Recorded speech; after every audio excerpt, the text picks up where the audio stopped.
Davis, and I'm your host for today. I'm also the owner of Back to Nature Health and Wellness Center, a holistic center that has served the Baltimore, D.C., Virginia area for over 30 years. The mission of the show is to not only provide health and wellness information, but to present positive images and inspiring interviews. Today, I'm truly honored to have as my very special guest today, Stephanie Y. Drake. Oh. Stephanie is an awesome, amazing, phenomenal woman that has broken glass ceilings in the commercial construction industry, the commercial dominated construction industry. And she is here today to share her meteoric rise to prominence. I'm going to read her bio right now, so give me a minute, okay? Stephanie, I want to thank you for taking time out from your life and your schedule today to be here with me. I'm truly honored. Well, thank you for having me. Stephanie Drake is a 15-year veteran in the construction industry.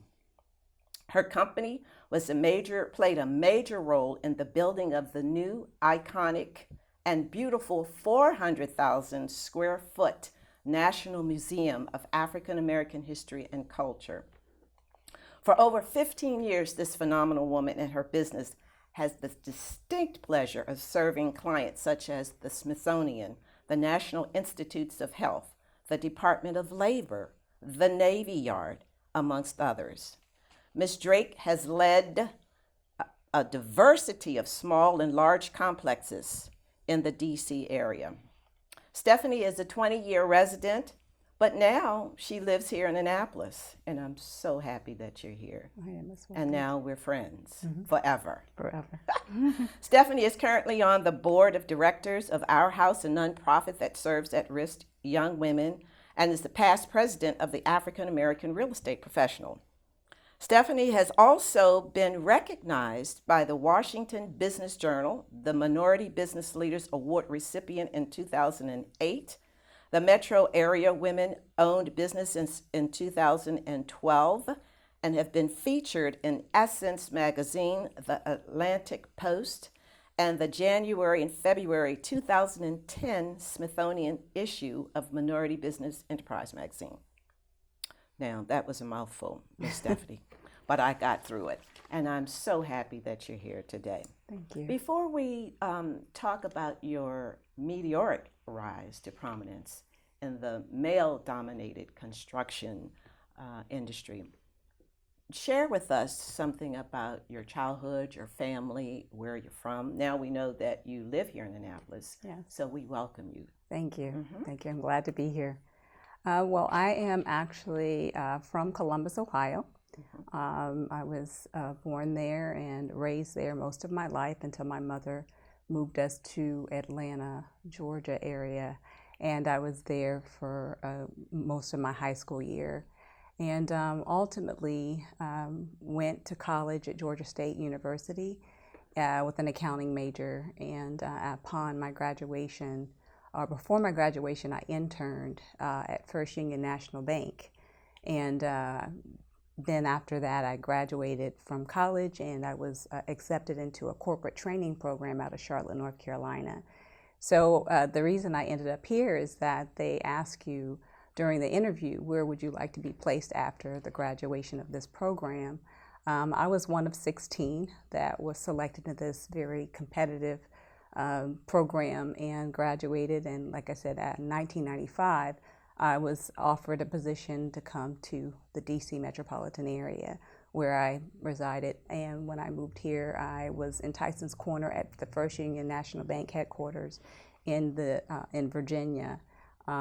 So that's how I ended up in DC, coming from Columbus, Ohio, by way of Atlanta, Georgia, through Charlotte, North Carolina, to ultimately DC. Okay, so in our conversations earlier, you mentioned as a sixth grader, you had this inner knowing and a desire to make an impact in the community. But tell us about that, because stories are so compelling, and when you shared that with me about this inner voice, this inner knowing, right, but feeling real sort of not confident about yourself, but knew that something great was going to happen for you in your life. You want to share that with our viewers? Yeah, I would love to share that story. How I summarize my life is I was this little girl that dared to dream. And in the 6th grade, the one thing that I remember explicitly is my fear of raising my hand in class. Mm-hmm. So that is what I remember most about having that fear, but more so wanting to have an impact on the world. So the two of those were conflicting to me, mm-hmm. because I was like, I can't raise my hand, and how can you have an impact if that's what you really want to do? So I would say that that was the part that was the part that I spent my life journeying through, dealing with that raising your hand in class. So that was what the universe has placed me to do throughout my journey in my corporate career, to be able to find my inner voice. Now, so give us a little bit more information about your experience working in the finance field. You said you joined, you started working with First Union National, yes. at Tyson's Corner, right? Right, yes. And you had mentors along the way. You want to share some information about that? Well, it seems like the universe just orchestrated people in your life, yes, to bring that little girl out who had this vision of making a difference in the community. Correct. Am I right? Correct. And you said you always had this desire to make a difference. To make a difference, yes. But to excel in everything that you did. I mean, your story is phenomenal. We sat for hours yesterday, and you remind me of Oprah Winfrey, because Oprah said she's not going to be a domestic worker like her grandma. And for you, it was another dream, mm-hmm. right? Yes. So you want to share how you were able to sort of navigate, and how you allowed yourself to trust in that little girl and believe that one day you could make a difference in the world. Yeah, I will elaborate a little more on that. Again, when I was in elementary school and even through high school, the thing that I felt that I was the strongest in was math. That's mm-hmm. all I thought I was good at, So I really looked at being really great at math, which is how I chose my, what degree I was going to get in college. So I thought naturally I should go get an accounting degree if I'm good at math. So that was the one part that kind of connected me from being good at math to going to college for a degree in accounting. So I was, like I said, that was a big deal for me. So when I was in college at Georgia State, I ended up interning at First Union National Bank. And during that time, I did rotations throughout the different levels of the bank. Mm-hmm. And within those different levels of the bank, I met all kinds of people. And one woman in particular that I met during one of my rotations in the real estate owned department, her name was Tandy. She was an awesome young lady who was, excelling in her career. So she's the one that actually recommended that I consider this, this opportunity of corporate training program. And so again, I had my fears, but I would say ran through my fears in my life. Right. And by running through them and just really focusing on, first of all, I had a fear of failure. That was number one that made me excel. The other thing is about excellence. I would say my family has always represented the unsung heroes of my life, have always excelled in excellence. When I say excellence, I'm just saying their disposition with caring for others and doing the best that they could. So I had that to lean on. And so again, I think that during my career, lots of people saw that in me, though I might not have saw it in myself. That's what I ran from. That's what I started from.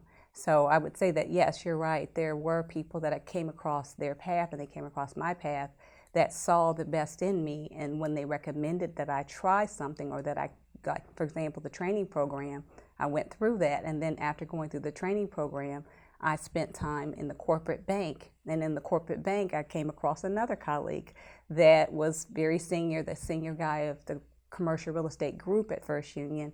And upon graduation, instead of going into the corporate bank, which is where I was supposed to go, he saw that there was something in me, and he then recommended that I take a position under his leadership. And I was the youngest to ever, whether you were woman or minority or anyone, to come into their group, because the tenure of a commercial real estate professional is usually 10 to 15 years. And I was very fresh out of a training program. So he saw, again, that I seemed to have an interest in his group. So he went to the corporate bank and said, hey, I see something in her, and it seems like she's interested in commercial real estate. So he called me up and asked me would I be considered the job. So when I graduated from the program, instead of going to corporate, I went to his group. Okay, and you, at what age were you then? Oh, I was like 23 years old. 23. Yeah. Okay. And so you stayed with the commercial group. Commercial real estate group. And became the first African American woman Underwriter. underwriter. How was that experience at an early age? Wow, you that's a milestone. That's a great accomplishment. Yeah, I mean, at the time, again, didn't really think about the fact that I could not do it. I mean, I'm sure that there was something in the back of my mind, but again, I think the universe and opportunities opened up, and all I could do was go through the door and then figure it out. So I've always been a figure it out kind of girl. So when I went into commercial real estate, the first transaction actually that he gave to me that said, this is your deal, was a $100 million REIT transaction. Wow. And when he gave it to me, I didn't even know what REIT stood for. What does REIT stand for? Real Estate Investment Trust. Okay. $100 million transaction. Yeah. Your very first one. My first deal. Yeah. Wow. So naturally, I kind of looked like, oh, wow. So all he did was point me to a file cabinet for me to look at an old transaction, and I had to kind of read through that and spend some time. And underwriting is a very unique thing where you're underwriting the borrower, you're underwriting the the cash flow and the historical performance, and doing financial statements and all that kind of stuff. And again, I'm fresh out of school, Right. but I had to figure it out. So This was like almost, I was in the military myself, so, and I was also in the workforce, in the government. Right. But many times when you graduate from college, when you go there, when I was in the military, it's on-the-job training, but you very had to do much. your own on-the-job training. Am I correct? Very much So so. this $100 million transaction, you figured that out. Well, I won't say figure, but it took a while. I mean, it wasn't as, the fast forward of it Right. is that, yes, I had to figure it out. That's I worked right. probably, I mean, it was countless hours Wow. every day. I was Yeah. probably at office till 4 o'clock in the morning almost every Wow. day, trying to keep up with it. And, imagine giving your boss, who's your new boss, that saw something in you Right. that you're just trying to, figure it out. And, you pass them your underwriting package, and he's redlining it, nothing negative. It was just kind of a lot of redlining. And as he redlined it, I had to go back to the drawing board and go back to the drawing board. And ultimately, that deal was approved for the $100 million REIT transaction. I don't know how many months later, but it did get done. You're amazing. With a lot of work. You are and no sleep. at the age of, once again, 23. 23, Wow. So you stayed with that group for how many years? For about 3.5 years. Okay. Yeah, okay. about 3.5 years. And then you took a leap of faith. Am I right? Some years later. Okay. In 2001, you retired Right. at the age of 32. Yes. Now tell, and you started your own business, Drake Incorporated. You want to I share did. that with our viewers? Yeah. That's amazing. Yes. Well, let me backtrack. Why did not you stay in corporate America? Because you could have gone on to be president and da-da. But there was something inside of you, right? That was Right. guiding you. Yeah. Okay. Yeah. Well, the fast forward of my corporate career, I left First Union, went to work for another organization called GMAC RFC, and then after that, my final corporate job was at a company called Allied Capital. Right. And at that time, they recruited me as vice president. So again, I wasn't looking to be vice president or executive vice president. That was just, again, an opportunity that opened up for me.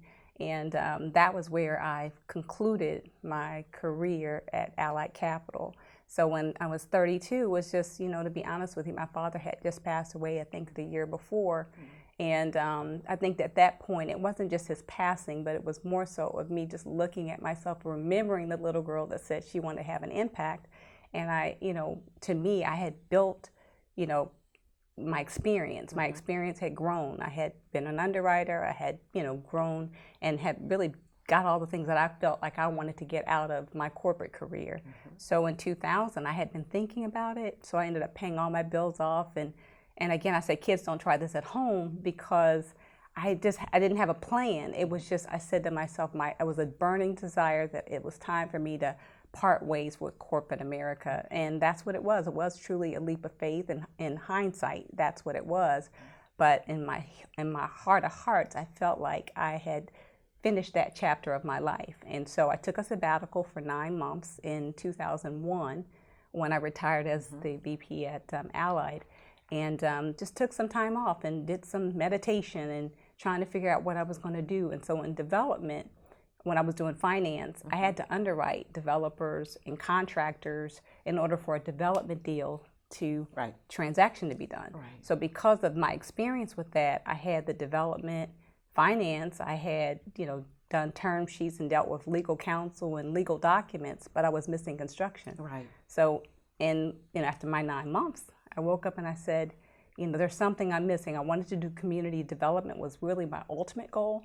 But again, I had just enough money to live for really 9 months. I had done my math and I figured out how much I needed to have in order to take care of myself. And I had 9 months to figure it out.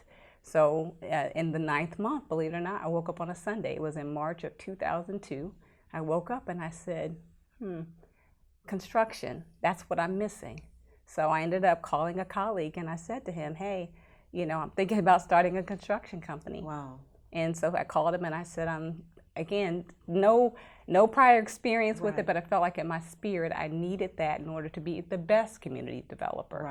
So I started the construction company doing a number of as soon as my friends and colleagues knew that I started a construction company, I ended up with clients, just like that. Well, who were some of your first clients? I know I mentioned some in your bio. Who were your clients? So in 2003, which is when I incorporated, the Drake Incorporated, my first clients were actually GSA and Smithsonian. Those were my first 2 clients.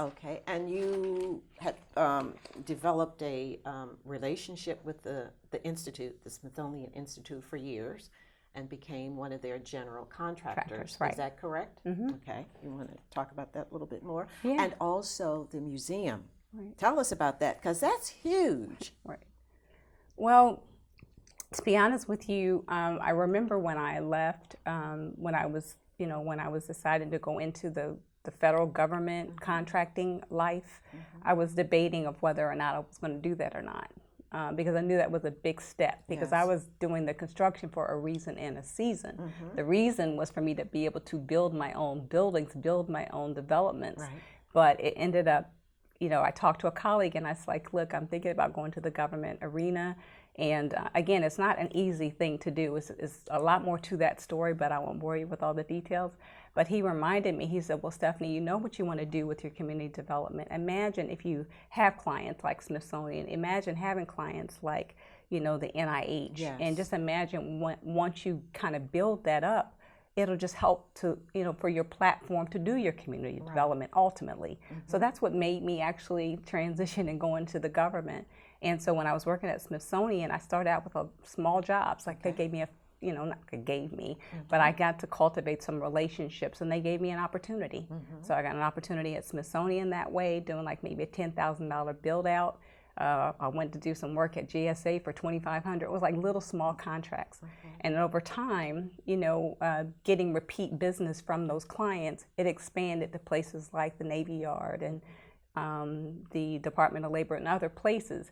But again, I think that, how I see it is, when you hear people, because when I was growing up, that's what I did mostly of, is listening to people, because I was afraid to raise my hand. I just listened. So I think that when you're that way and you start to spend time with your clients and they see that you're actually listening to them and they see that you have this excellence attitude, I think that has helped. It got me a long way. And then before you know it, I ended up, expanding my relationships to other agencies.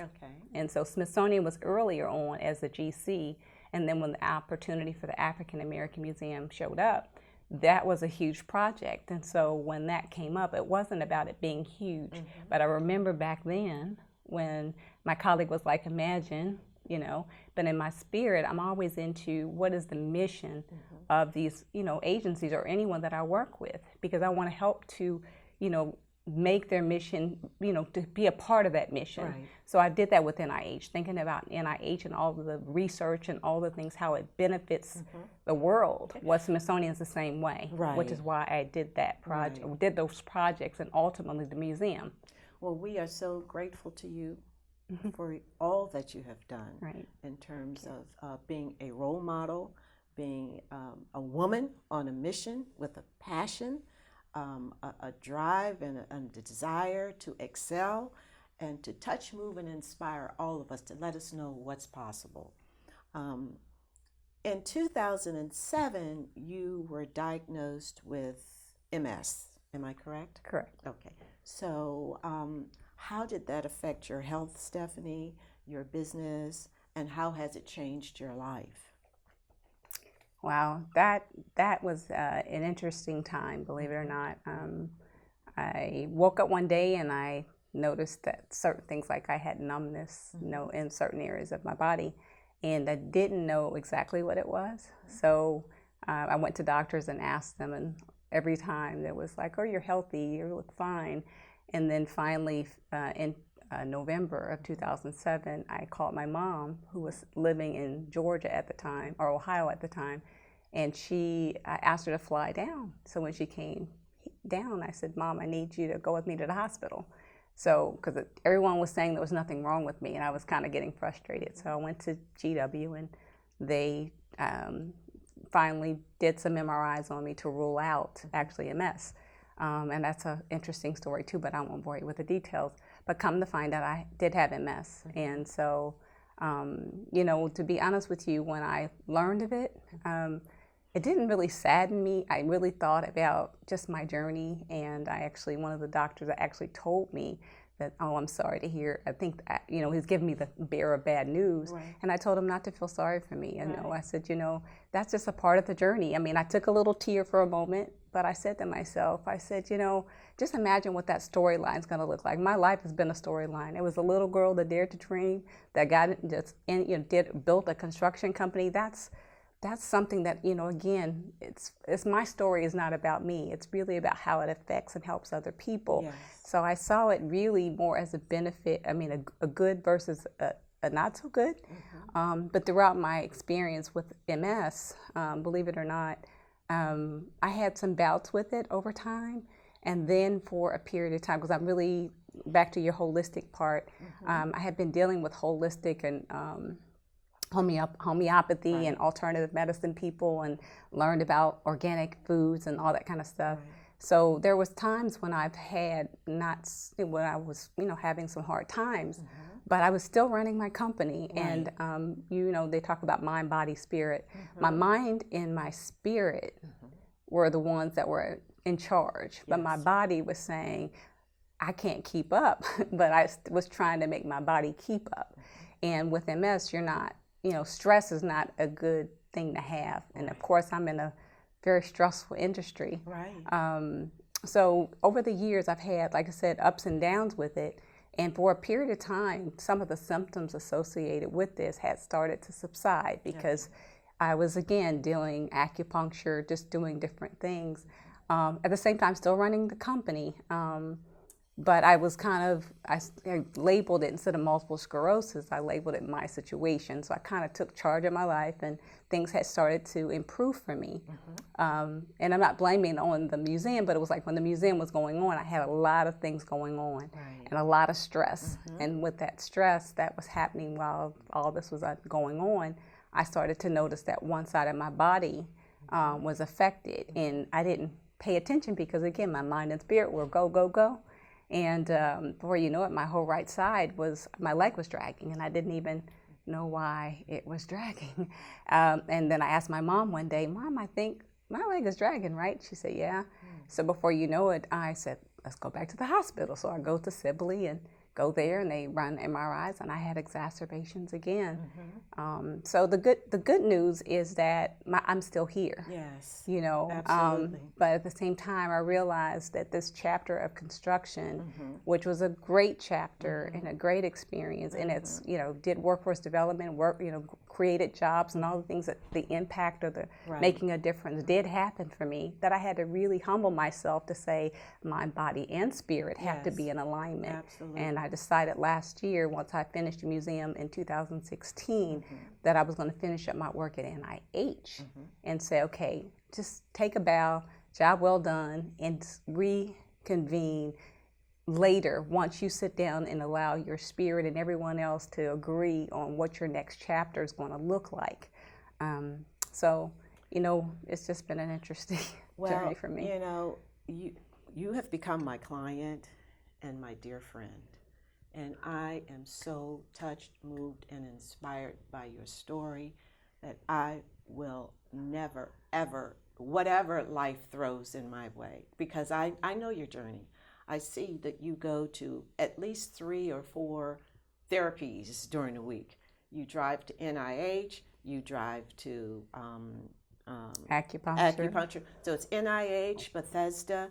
You're still very independent. You're able to manage and overcome, Stephanie, with your mind, body, spirit in alignment with God's will and divine purpose for your life.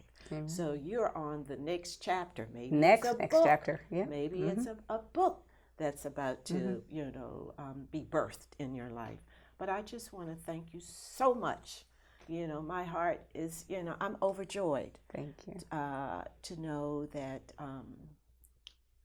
I have a friend who inspires me, who gets up every day, who doesn't allow life to,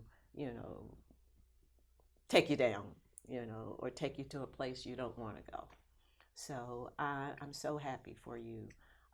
For my viewers and for those who are watching today, I know today that they are touched, moved, and inspired. And they're so inspired that they will also look within themselves and find out what their dream, what their passion, what their hope is, because we all have a divine purpose and a calling. And you are the epitome Thank you. of a one who answered that call and answered that purpose at a very early age in your life. Do you have any final comments or anything that you want to share with our viewers before we go? My final would be that, I am you, and I just say, but God. I mean, that's all I can say, because I know had I not had something bigger than me that led me through this life, but what I held on to was excellence. Even the things that I didn't think I had, I never even actually said it to myself.